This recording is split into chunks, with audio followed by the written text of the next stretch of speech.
반갑습니다. 백동희 목사입니다. 뒤에 배경을 보시면 조금씩 바뀌어가는 것을 아마 눈치 빠르신 분들은 보셨을 텐데요. 뒤에 있는 것은 페인트 칠을 하기 위해서 기초 작업을 해둔 것입니다. 아마 다음 주 초쯤 되면 페인트 칠이 다 될 것 같고요. 그리고 다음 주말쯤 되면 천장 작업도 마무리가 될 것 같습니다. 그때쯤에 다시 한번 중간 보고를 드리도록 하겠습니다. 어느 정도 진행이 되었는지 그때 한번 전체적으로 좀 보여드리는 시간을 가지도록 하겠습니다. 오늘은 갈라디아서 3장 12절, 14절 말씀 같이 한번 보겠습니다. 율법은 믿음에서 난 것이 아니니 율법을 행하는 자는 그 가운데서 살리라 하였느니라. 그리스도께서 우리를 위하여 저주를 받은 바 되사 율법의 저주에서 우리를 속량하셨으니 기록된 바 나무에 달린 자마다 저주 아래에 있는 자라 하였습니다. 이는 그리스도 예수 안에서 아브라함의 복이 이방인에게 미치게 하고 또 우리로 하여금 믿음으로 말미암아 성령의 약속을 받게 하려 함이라. 아멘. 바울은 이제 믿음의 구체적인 내용에 대해서 기록하고 있습니다. 의인은 믿음으로 살고 또 율법 아래에 있는 자는 율법 안에서 살게 될 텐데 율법 안에서 의인될 수 있는 사람은 단 한 사람도 없기 때문에 12절 말씀은 이미 안 된다는 전제를 깔고 이야기하고 있는 것이죠. 12절에 보면 율법은 믿음에서 난 것이 아니니 율법을 행하는 자는 그 가운데서 살리라 라고 이렇게 이야기를 하고 있지만 우리가 이미 이야기했던 것처럼 율법으로 의를 얻을 수 있는 사람은 단 한 사람도 없기 때문에 이 말씀은 될 수 없다라는 그러한 전제를 깔고 있는 것이죠. 13절과 14절은 어떻게 믿음으로 의를 얻는 것이 가능한지를 설명하고 있습니다. 예수 그리스도께서 우리가 받아야 할 저주를 대신 받으셨다는 것이죠. 이를 13절에서는 속량이라는 단어로 설명하고 있는데 속량이라는 단어는 여러분도 잘 아시는 것처럼 값을 지불하고 소유권을 되찾아오는 것을 의미합니다. 그러니까 그 대가는 바로 예수님의 핏값이었고 주님의 보혈이 십자가 위에서 뿌려짐으로 말미암아 우리가 정결하게 되었고 또 구원에 이르게 되었고 우리의 소유권은 바로 예수 그리스도께 있다는 것을 이야기하는 것이죠. 나무에 달린 자는 저주 아래에 있다는 그 신명기 말씀처럼 예수님께서 친히 나무에 달리심으로 말미암아 저주 아래에 있게 되신 것입니다. 이사야서는 예수님에 대해서 정확하게 이 사실을 예언하고 있는데요. 이사야 53장 6절 말씀 우리는 다 양 같아서 그릇 행하여 각기 제 길로 갔거늘 여호와께서 우리 모두의 죄악을 그에게 담당시키셨도다.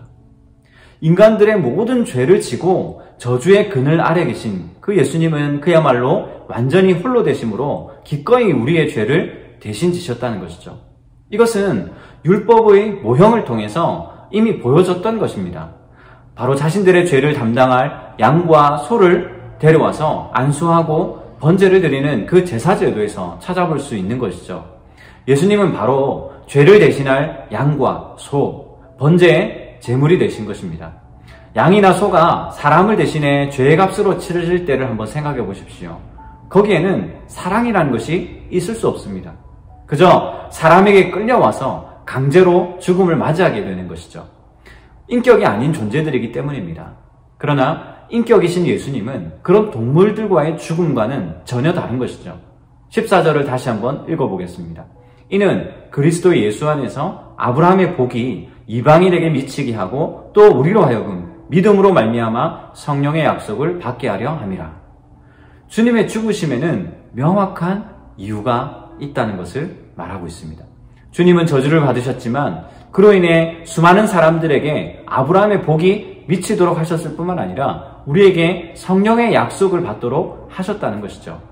사랑하는 성도 여러분, 이 말씀 속에서 보여지는 단어가 있다면 무엇이겠습니까?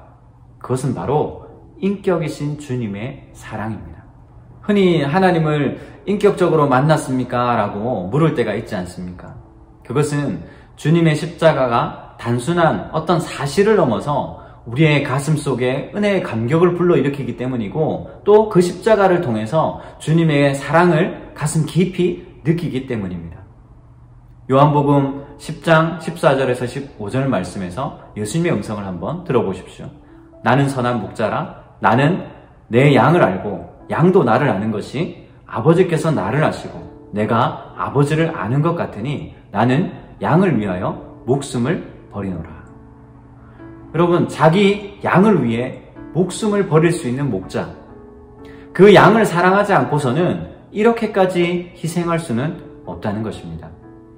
저는 오늘 우리를 향하신 이 주님의 사랑 고백이 짝사랑이 되지 않기를 소원합니다. 나도 주님을 사랑한다고. 그래서 이제 저의 남은 생애를 주의 일을 위해 드리겠다라고 고백하기를 원합니다.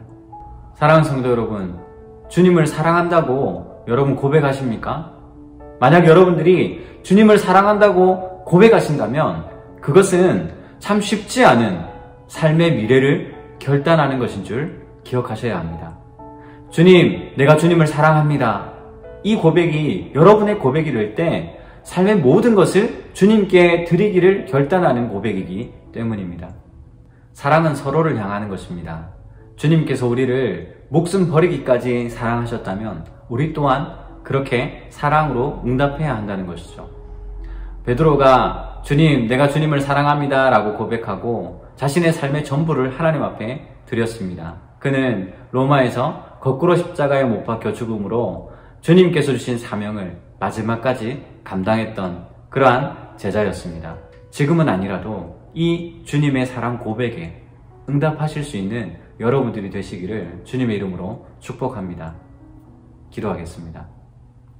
사랑하는 하나님 아버지, 여러 가지 삶의 문제 앞에 넘어지고 근심하고 걱정하는 성도들이 있습니까? 주님께서 찾아가셔서 위에 오른손으로 붙잡아 주시고 다시 한번 일어설 힘과 능력을 허락하여 주시기를 소원합니다.